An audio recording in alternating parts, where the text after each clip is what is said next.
Okay, go ahead. Sorry. I said I'm here. Oh, Can there's you Cindy. not see me?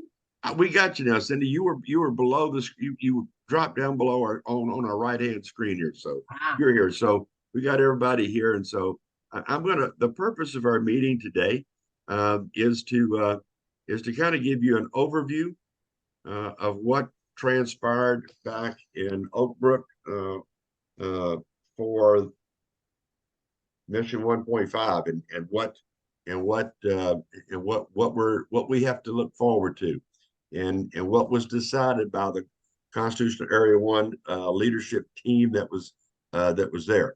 And I can tell you that it was it was an intense 3.5 days of sitting in some rooms and doing some things that we did, but it was also inspiring and extremely motivational.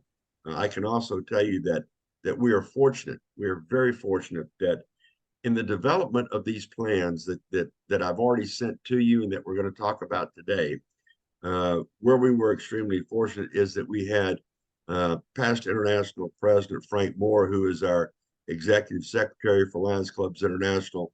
We had immediate past international president Brian Sheehan, and we had newly elected third vice president Mark Lyon, who sat in on our workshops, who sat in and listened to our issues, who sat there and if we had a complaint, they solved the complaint right there on the spot, and we got action taken on a number of things. So uh, it was truly uh, it was truly great to have those folks there and to have their leadership and wisdom to help guide us through this. So mission 1.5, let's see here. Come on, there we go. So here we did a SWOT analysis, and you can imagine that while this may be a very condensed analysis of what we all talked about, uh, this is what we came up with. And each one of us probably had 10 or so things on our SWOT analysis for each one. Now you have to understand that this was based upon each one of us did a SWOT based upon our own GAT area. Now, I will tell you from GAT Area 1A, we were a bit limited in being able to do the SWOT because I knew about, and I'm very intimate about the things that go on in MD2. Thanks to past Council Chair John Landrum, I had very good knowledge about things that went on in MD8 and in MD3, Louisiana, Oklahoma. But we're still learning and getting the feel for what's going on in Arkansas and Missouri, which is 7 and 26. So just to let you know but all 8 of us came up with this. So in the end, our strengths are commitment, our resources. We have a great product, which is Lions Clubs, which is our Lions Clubs International, and we have a legacy of over 100 years. Weaknesses, resistance to change, repeated officers at all levels, um, aging membership, and lack of club extension and culture, lack of club extension culture and experience. And Scott, that's what we were talking about just a minute ago with you and I, is that lack of experience at that level. Um, we do have a number of repeated officers at all levels. While we don't see that much in MD2, we do see that within our area in a few of our multiples, such as multiples 3 and 8. And I won't say anything about 7 because I'm not real sure about them. But I can tell you MD5 M5, which is our immediate international president's home multiple, they have numerous times they see people serving in at the PDG role all over again. So it's a big issue. It really is. So we need to that's a real weakness that we have across all of Constitution Area 1. As you can see, our opportunities, Mission 1.5 is the impetus to develop long-range plans at the MD and at the district level. And when you see this thing about long-range plans at the MD and the district level, I want you all to think about and understand that we need to really start thinking strategically instead of just 1 year to the next, we need to think about strategically about moving from 1 year to the next and not starting 1 year to the next. Does you understand what I'm saying by that? Okay. We have a growing economy. We could all debate that, but it was felt collectively that we had a growing economy, community diversity, and corporate social responsibility. Threats. I'm not going to go read all threats. You can read all those threats that are there, and I think that those kind of depict what we have in as threats. We had a report out, and this is the report out that we did from our SWOT analysis, and this is what you're seeing is what was presented to the executive committee and what was presented to the other global action team leaders that were at this meeting. One of the things that we really focused on, and the thing that I really want each of you to have a very close understanding about, Scott, this is more pertains to you. It would pertain more to it actually pertains to you, pertains to Mark Roth and to Larkin, is that two things are, there are two paths or two roads that we are going to have to go down in order to reach the goal established by Mission 1.5, which is 1.5 million members at the end by June the 30th, 2027, and by meeting the need of serving 1 billion people a year by that time. The first road is new club extension. That's the easiest way to start building membership, is new club extension. The other side of that coin is a global membership approach. And as much as we, in some cases, may fight the implementation of the GMA process, not only at the district level, but also at the club level, it is imperative that we get it established at the club level. And to tell you how important the GMA process is, in all the literature that's coming out about Mission 1.5, they talk about the two things that they are relying on to reach that 1.5 goal, and that is global extension or new club extension and GMA process. I will also tell you, hey, just go to my to Lions Clubs International, type in the search icon, type in there just ask. It will come up, and we all remember that just ask was just a little small trifold brochure. It is now a 30-page booklet, and that 30-page booklet is no more than just a complete guide to the GMA process. So we know that we have lack of experience in new club extension throughout the Constitution area, and it's not just us. It's not just 1A. I mean, it's all across the United States. It's not anything that we're pointing fingers at 1A. It's all across Constitution Area 1. And so we've set some targets, and we've established some things to be done to be able to teach, Scott, be able to, as we talked about, to train folks and how to put in a new club. I mean, let's talk about MD3, folks. MD3 has not put a new club in 10 years. We're not talking in a year. We're not talking in 2 years. We're talking 10 years, over 10 years, they have not put in a new club. So when you ask them who has the ability, and I can tell you that PID Mike Banks, who is their immediate Pastor National Director, will tell you, I've never put in a new club. And he made that comment to him the other night on the call. So we can't even look at the PID in that area. I think that Neil Wood, yeah. The last time they put a club in was in 2017, and that was right before they did the reorganization to where Mike Banks could be a PID. Right.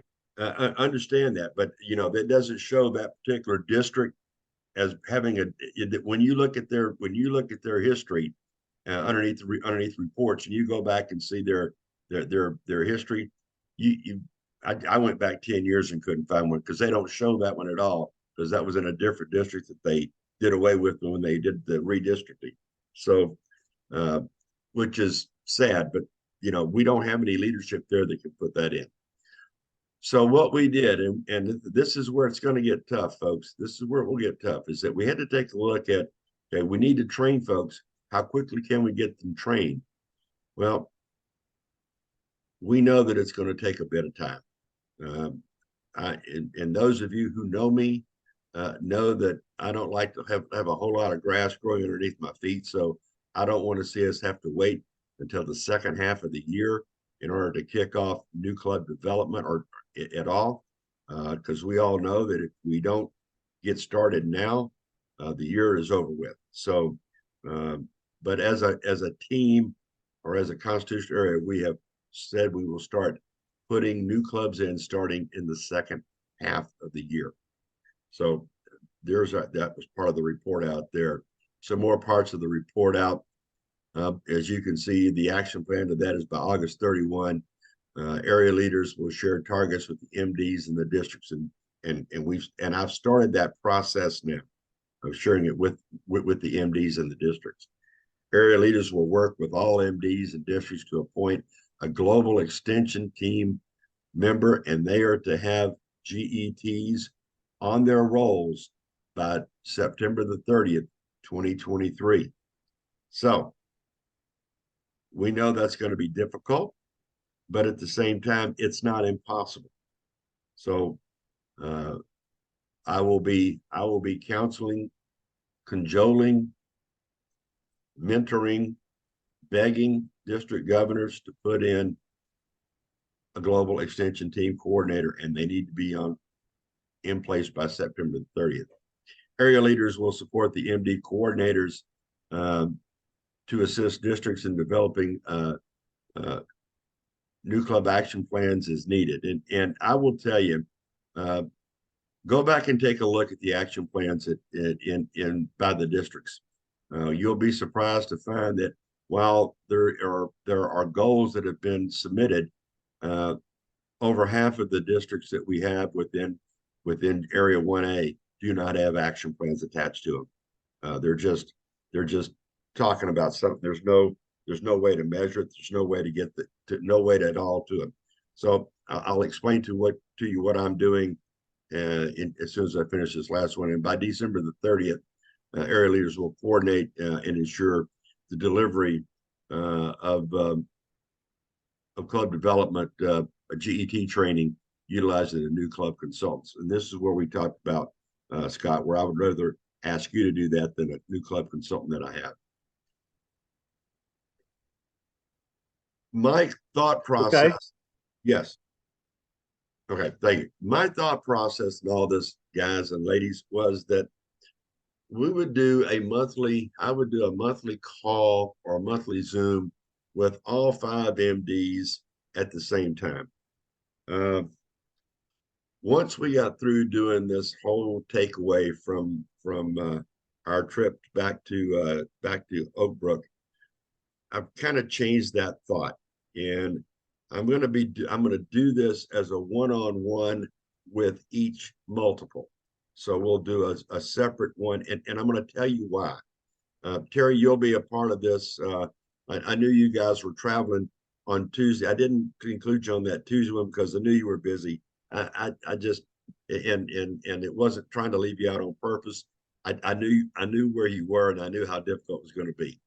But the reason I want to do it this way is that while there may be some conversations that may not be pleasant for a multiple or a district to hear, it's one thing to do that conversation within the multiple. It's another thing to have that conversation with 5 more or 4 other multiple districts with district governors on the call hearing that. I do not want to embarrass anybody, and I don't want to put anybody on the spot like that. I don't think that's fair. And I'd also think that I'm more likely to have open discussion by each one of the multiples doing it that way than I would be if we had everybody all together. Now, with that said, if we feel that as a group that we might want to meet with the council chairs on a monthly basis, that's fine. Because I'm a firm believer that council chairs must be a part of this discussion. They while they are not, while they don't tell a council what to do, they can and do sometimes have tremendous influence over how a council reacts.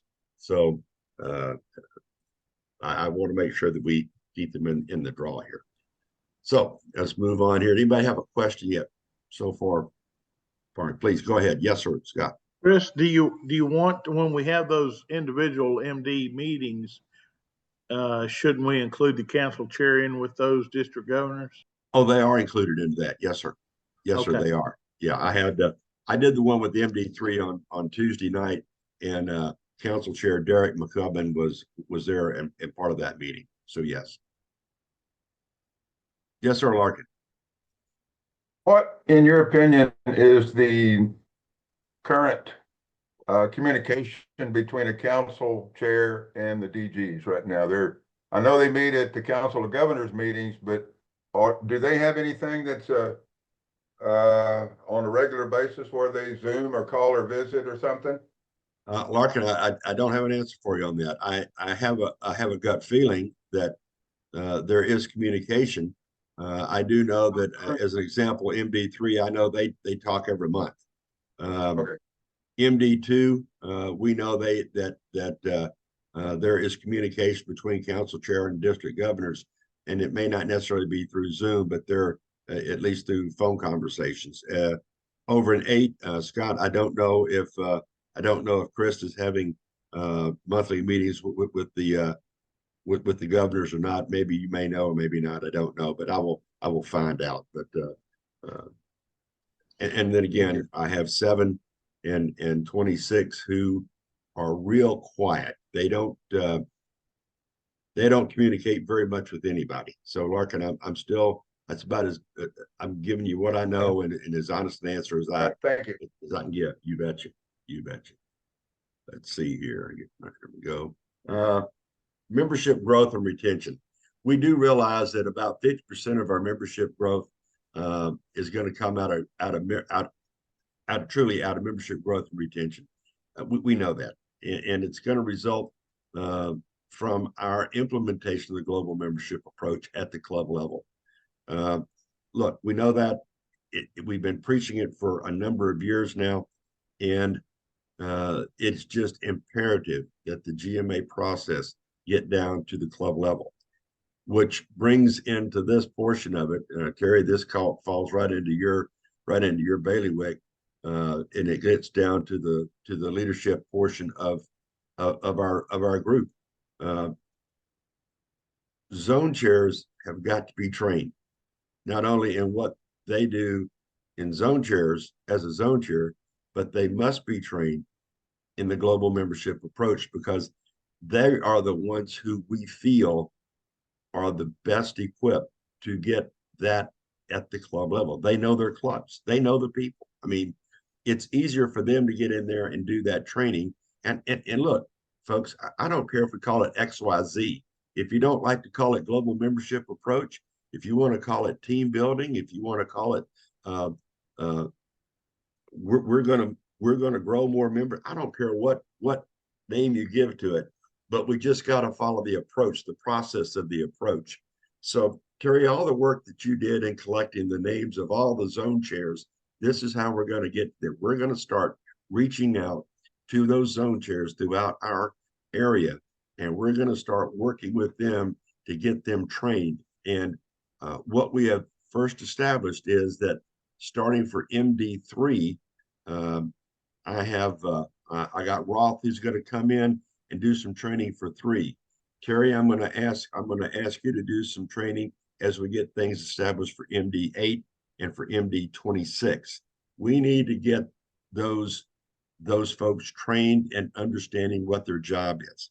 So you can see that we have some action plans that are pretty aggressive. By August 30th, all MDs need to appoint a GMA champion, and all districts need to appoint a GMA champion.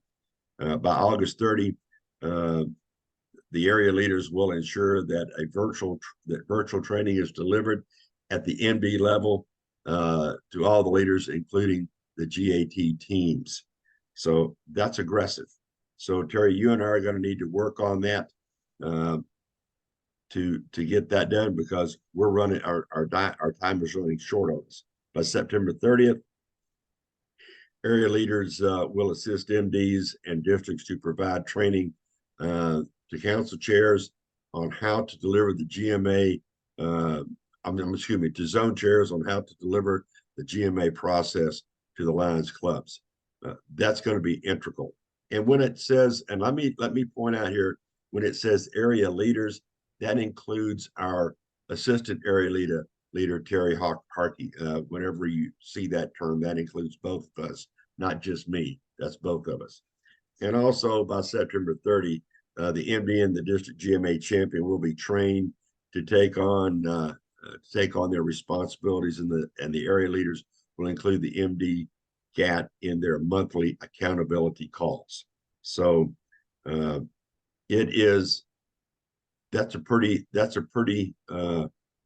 aggressive action plan, and it's one that it's going to take all of us to get that done. It's going to take all of us. By May 30th, all districts, this is kind of gives us a little bit of breathing room. By May 30th, all districts are going to have goals and action plans submitted for the coming year. So that means that as we move into the later part of this first half, let's say about December, we need to be encouraging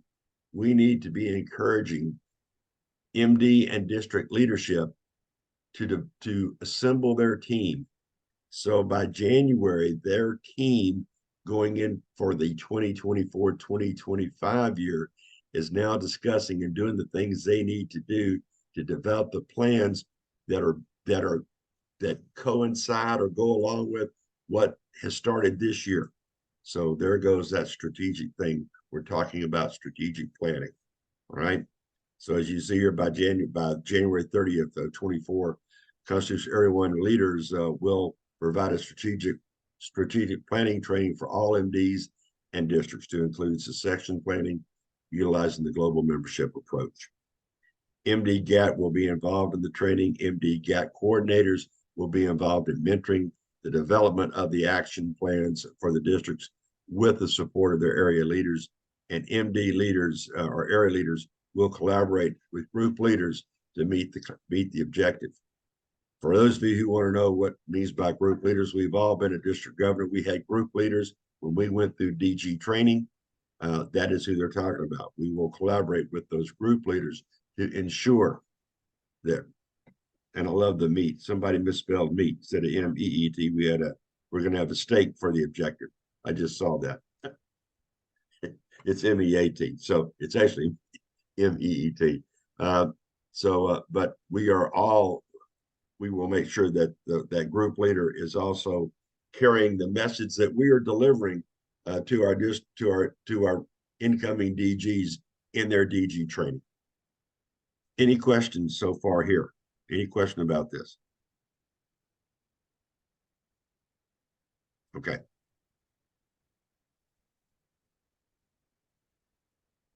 Each area leader will hold monthly accountability meetings. That's fine with the stakeholders at the MD and district. Well, that's fine. We're going to do that. We've already discussed that's what we're going to do.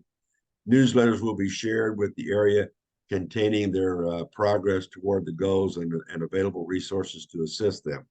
I have been dragging my feet on putting out our first newsletter. I will get our first newsletter out. What you sent me, Scott, and what Terry, you sent me, I will use in our first newsletter. May update it a little bit because I don't remember it all from the top of my head, but I don't want it to seem like it's dated material, but I am going to do that. I just came off of doing 3 years of newsletters, and I was just I was trying not to have to put a newsletter out, but it looks like I'm going to have to. One-on-one coaching calls, and and as you can see, I've said we'll do this on an individual MD basis for when we do these calls. And at the end of this, I want to ask the question here. Let's see here. Each area will identify a success story utilizing the GMA and successful club extension to be used in social media. What that means is this. We have a GAT Area 1, GAT Constitution Area 1 Facebook page.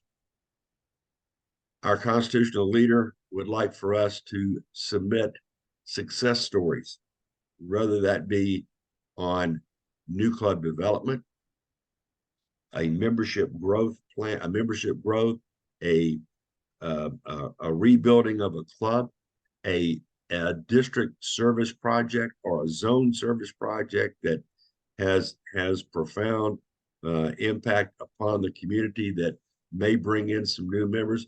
Those kinds of things, if you will send them to just put them and go to the Facebook page and put that story in.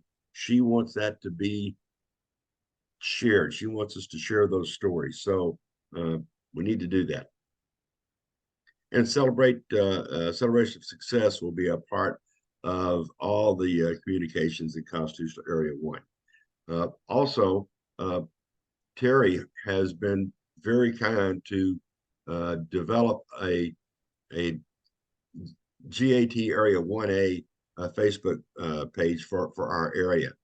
I would love to see those same things that you're posting to the CA1 Facebook page posted to our area Facebook page, and encourage your district leadership and all members of your district to follow both of those pages. There'll be some great information that will be posted up there, and it will also be a great way for us to be able to announce any kind of upcoming virtual training that's going to be there. Yes, Scott. Maybe a good idea to make everybody that's a member of this team administrators on that Facebook page. For ours, Terry, if you could make sure that happens, that would be great. As far as the one for the constitutional area, I'll have to find out. I don't know. I think you can at least post and they'll approve right now. I know I'm not an administrator on the I think there's only a couple of them for the CA1, but that's Richard Stevenson who did that. So I'll ask Richard to do that. It's for that too. But I think Terry, you can handle that for our local, what we'll call our local Facebook page. We talk about the one-on-one coaching calls, the ones that I said that I'm going to do on a monthly basis with each one of the MDs, which means there's five calls.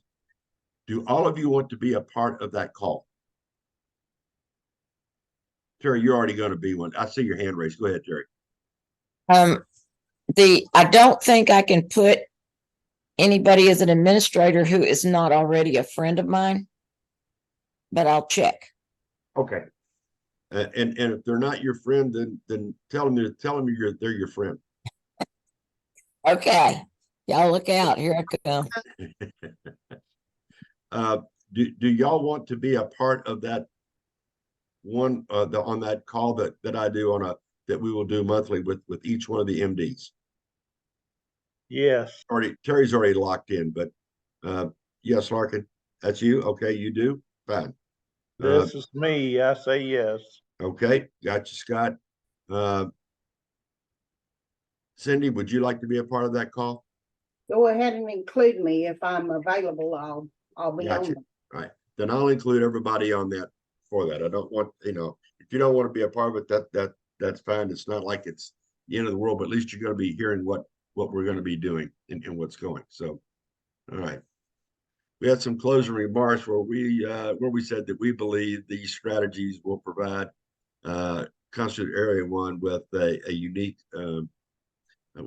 approach to be successful during the first year of Mission 1.5. and will also give us a very good foothold to help us build upon for the following years. The team is committed to success. I can tell you that the other 7 area leaders, along with their own constitutional area leader, are very committed to success. There's a good team in place, and I think it would be great. And I'm going to ask Pat if we can have maybe on a quarterly basis, maybe getting all 8 areas together at one time on a Zoom call that you all can meet. We can all meet, and you can see who's working on this and who's working that and all this other thing. And just think it helps build the team better. And you can see that there is such a tremendous amount of commitment to doing this. We're going to hold each other I think accountable. that's a great idea. Yeah. That we need to form together as a one force moving forward on this. And I agree, Scott. And the thing of it is an ongoing, it's an ongoing goal. And I'll get to a little more of that in a second. And then we're going to hold each other accountable for the success of Mission 1.5. Look, I'm going to hold MDs, the MDs in the districts accountable, just as I'm going to hold you accountable for your little areas. But at the same time, I want you to hold me accountable for my area. If I'm not doing what I'm supposed to be doing, then hold me accountable to that. I mean, we all have a lot of things that we're doing, but I can't think of anything more important than growing our membership in our organization. And that is the key. Leadership grows membership, membership grows service. So without that little circle, nothing's going to happen. So we need to make sure we do that. Starting this month, with the month of August, actually September will be the first time I will begin sending out the MD goals dashboard. I won't be sending it out on a district-wide basis. You'll just see it on an MD basis, and I'll be sharing that with each one of the MDs. And then that will combine that down to a CA1 dashboard. So it'll be easy for everybody to see where we are as compared to our goals as we put that forward.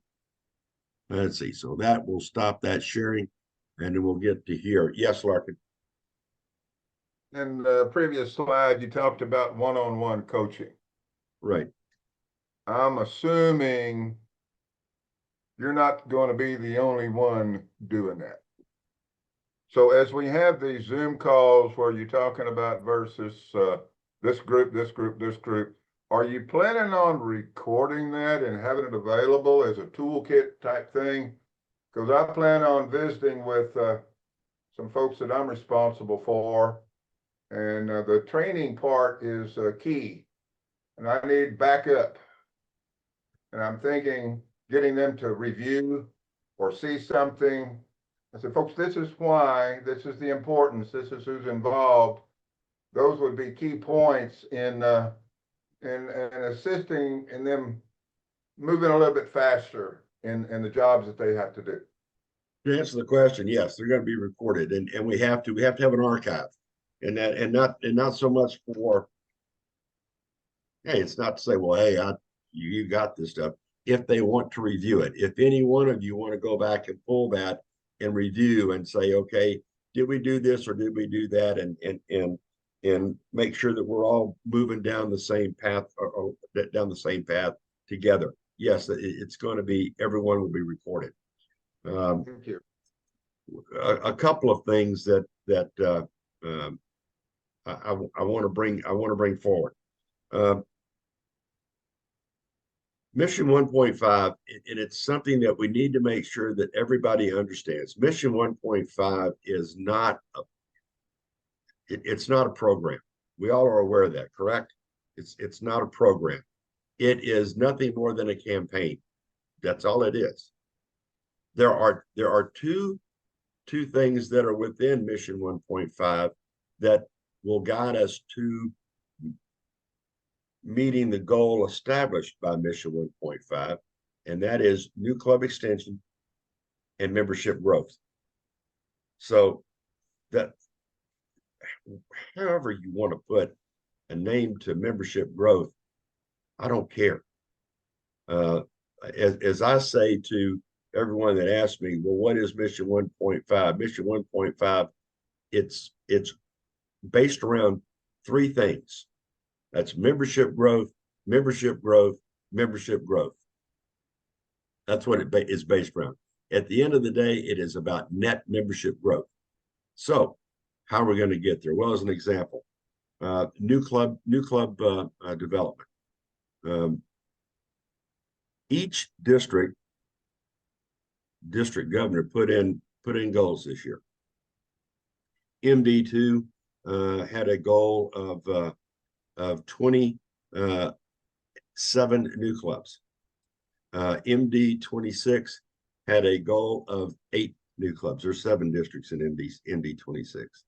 MD3 has 3 districts. They had a goal of 4 new clubs. MD7 has 4 districts. They had a goal of 4 new clubs. MD8 has 5 districts. They had a goal of 7 new clubs for this coming Lions year, or this Lions year. That ain't their goal anymore. Don't tell them that's not their goal. We want them to shoot for that goal. Okay, that would be great.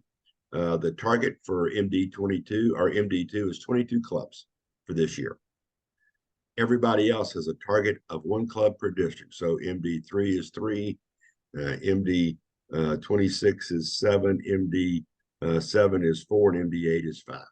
So that is the target. And that target means net growth, net clubs. It doesn't mean that we put in that, which is a total of 41 clubs. Doesn't mean we put in 41 clubs and lose 20. So we have a net of 21 clubs. It means we have a net of 41 clubs. So that's going to be the task. Okay. That's going to be the task. We heard a lot of information from, we had heard a lot from First Vice President Fabrizio. And let me just say this, that from Brian Sheehan, the immediate past president, down to third vice president Mark Lyon, they are all speaking the same thing. This is not something that is just happening this year. They're all speaking the same.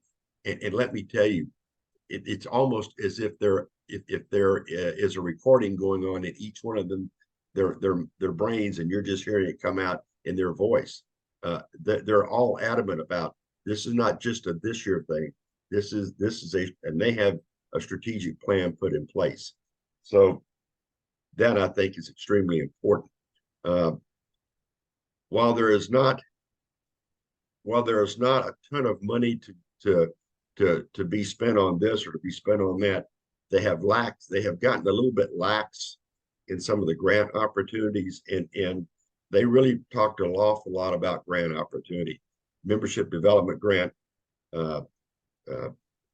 leadership development grant, and what really is they're really pushing very strong for is marketing grant.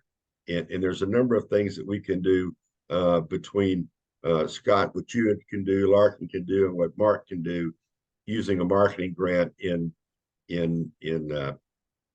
promoting Lions and new Lions clubs and those kind of things. We just have to get each one of the districts or each one of the MDs to put in for that marketing grant, or for the district put in for that marketing grant. So they're very big on that.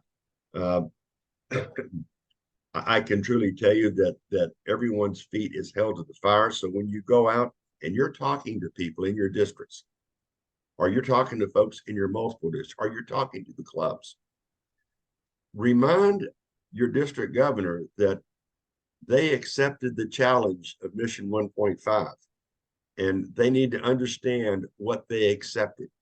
They may have said, I accept that challenge, and not have even thought much about what they accepted. Well, guess what? Their feet are being held to the fire on accepting that challenge. And it's going to be our job to to hold their feet to the fire for that. So we have our work cut out for us. It's not an impossible plan, but it is something that I think that can be accomplished. So I'm going to stop all my BS now and ask you if you have any comments, concerns, thoughts, whatever the case may be, please share them so that we can all try to be, well, we are all, I think, moving along on the same path. Okay, so any great heartburn with what Constitution Area 1 has said we're going to do? Well, if you want to know about as far as zone training goes, there's a lot of districts that are needing remediation in just basic zone stuff before. And so that was one of the goals that I had starting this year. And I have the grants in all 5 districts to do that. But if I would have known we were going to be needed to do the GMA as part of that, I would have staged it differently, because I did them as a one day to where people could come and go in the same day, not have to spend the night. There's no put any more in it right now. Yeah, I didn't know that either, Terry, until we sat down in that room, and while all of you know that I'm a big proponent of the GMA, trust me, that was not that little thing about it. We must train zone chairs in the GMA process. That did not actually come out of my mouth. That actually came out of that came from Mark Pava from MD4 and from Jay Norby out of MD 5M5. They were adamant about that, and so that was put into the plan. Well, see, I'm not at all opposed to it, as you know, but the timeline is going to be, we're not going to, I don't see how we can do that before September 30th, because I mean, if we have to do it Zoom, we'll have to do it Zoom. I mean, whatever we can do to get it done, we need to do that. And if we don't set a due date and we don't meet that date, then when do we need to push it to? That then becomes the question of where do we push it, and do we push it out to October? Do we push it to the beginning of next year? If we push it out that far, then we've lost this year. That's and my comment was that, fine, you guys are putting it on us this way. You know, we should have been doing this in March, not now. Exactly. So, Well, but we have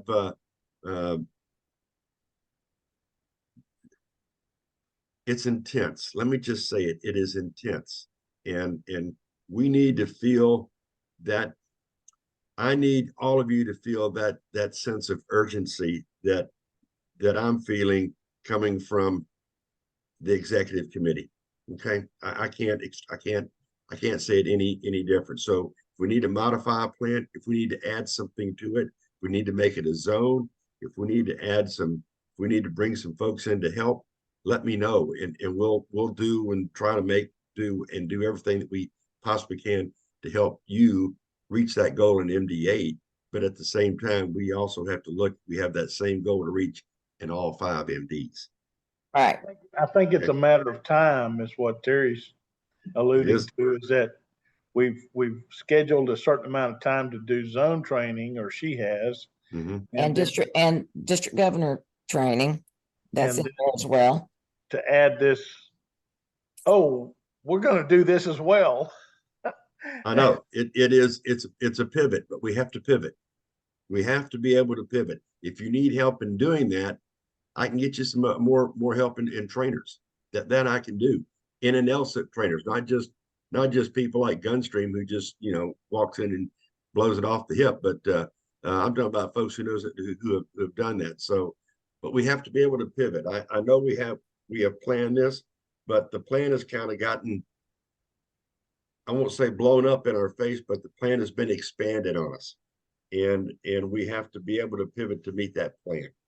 And I'm sorry, I hate to say it that way, but we just have to find a way to add more resources, get more resources in, and if it means that we're going to have to do it in a 2-day period, 1 day in person, 1 day in Zoom, or 3 or 4 days on a Zoom training, I don't know, but you know, I'll leave that up to you to figure out how to make So that let me work. ask you, is there when you have district, first vice district governor, second vice district governor training, whatever you want to call it.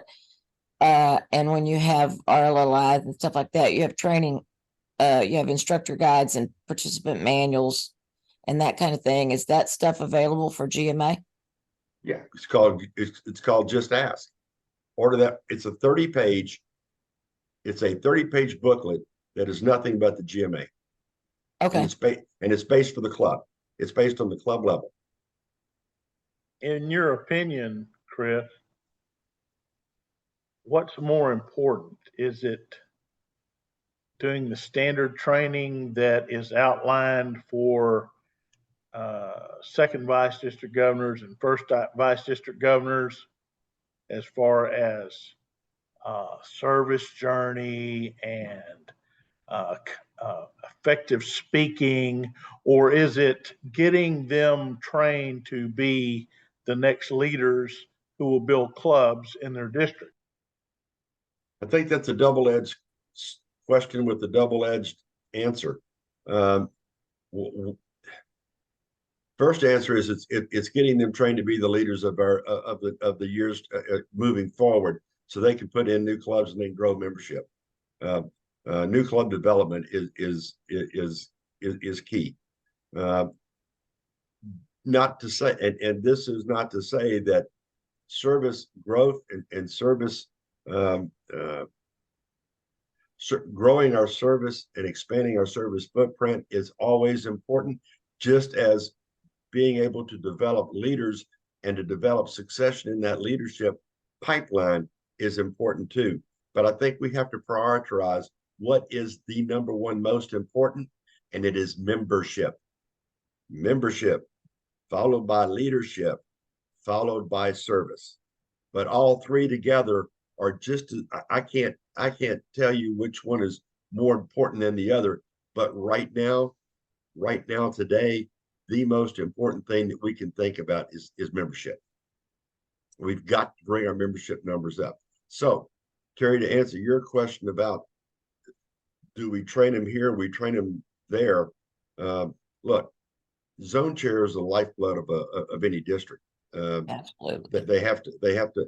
So while they need to understand where they fit in the overall scheme of things, they also need to know that they also need to have that ability to or have the understanding of what the GMA process is and how to deliver it at the club level. It's very easy to deliver at the club level.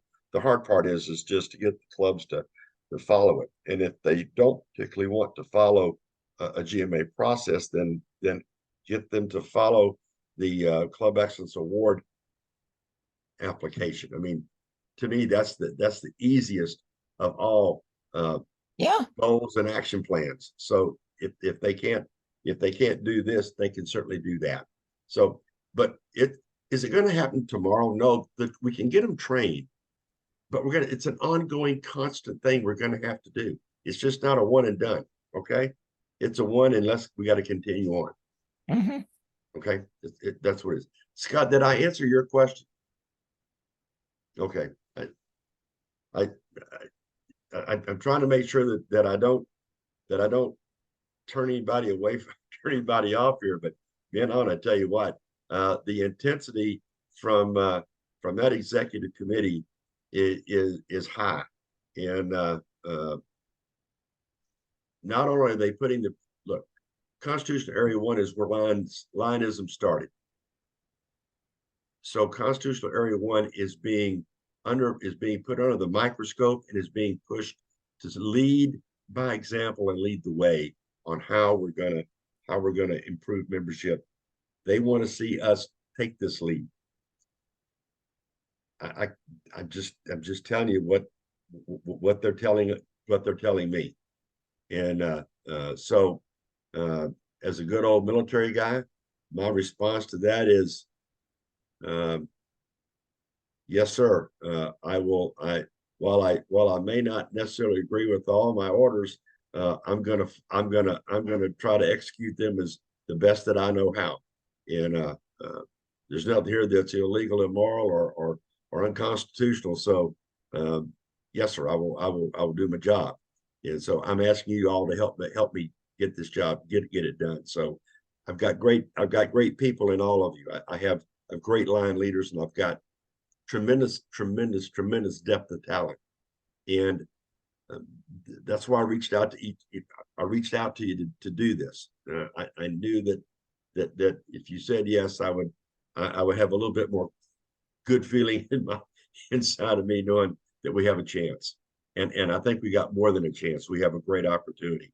It's just going to be a little touch and go for a little while. Yeah. Terry, I'm gonna upset the apple cart probably. And yeah, you're gonna get mad at me, and that's okay. Because at the end of the day, we're gonna look back and say, hey, we got it done. And look at where we are. Look, with Larkin, I know that on about a every other day basis, I'm just gonna make him just pull out what little hair left he's got out of his head. But at the end of the day, we still say, hey, look at what we were able to accomplish. And so, we're going to get there. I know it's going to be difficult for what you need to try to do in MD8 for your training, but throwing GMA in there is not all that difficult. When does your training start for your Week from tomorrow and the 30th. Okay. You can order from Lions Clubs International the Just Ask booklet. They'll send it to you. When you order it, tell me when you ordered. I will get a hold of Noel, who is our contact back at LCI over all of Constitutional Area 1 GAT. He is Guy's boss. I'll get a hold of Noel, tell him that you've done that, and we need to expedite that shipment to you. That way, at least you will have in your hand something to hand those zone chairs. Okay, so they'll have at least start getting an idea of what GMA is all about. I believe he already has that in hand. Okay, good. Look, I believe more than anything, I believe in club excellence, because okay. that accomplishes exactly what the goals are just the same. I mean, although they did lower Last year, that just a notch, but yeah, they lowered it last year, but it's back on again this year. We have is it? +1. Yeah, you got to be +1 this year. okay. So they did put that back in there. Well, and yes, I Club Excellence is great, and if we get every club across the world be a Club Excellence Award recipient, where would we be in membership? We wouldn't be having this conversation, but they're not. But because of strategic planning, we need to really try to. That's the whole idea about the GMA process. And if you take a look at that, then it covers out everything at the club level, has the same amount of importance: membership, leadership, service, and LCIF contribution. So they're all equal in their importance. Any other questions anybody might have, or anything I've left out, or anything you want to, that you may want to know? Are you going to set up those meetings that we talked about before the meeting for this started? Yes. Yeah, I will. There will be two. You're going to see two emails. Terry, you're going to see one email from me about something else that's going to have to do with some training that I'm going to ask you to do for the first vice district governors. And you'll see that. But yes, I'll get an email out. It'll be, if not today, tomorrow. I'll get that email out. Not to make anybody feel bad for Gunstream, but while I was in Chicago, we had a pretty major gray water pipe issue in the house, and so today I had we're dealing with insurance. It's they got to pound out the floor and replace the pipe. So and that is in our den. So working with insurance now before we say go ahead and fix the problem. The quote started at 6,000. We'll see where it ends. So yeah, that made me swallow real hard when I heard that. So it may not be today, it may be tomorrow. So I'm kind of dealing with a couple things, but yes, I'll get that email out, and you'll know. And those days will be the same days every month. Okay, so we won't be when is this and when is that. They'll be the same day every month. So anything else? Nope. Well, listen, I appreciate everyone. I appreciate you so very much. I appreciate your time, and I very much appreciate your dedication and your commitment to this. I really do. So, Scott, you and I'll have some conversations as we go forward about how to train some of these dang GETs. Okay, because they have no idea what they're doing. They really don't. Well, we'll all be a member of the same club. That's right. And we'll all learn together. So, all right. Well, listen, folks, you guys have a great weekend. Thank you for your time. And I'll talk to you guys. If you need me, give me a shout, give me a holler. Okay. I'm always just a phone call away. All right. Thank you, everybody. Thanks, Appreciate Chris. you. Thank you. Stop my recording.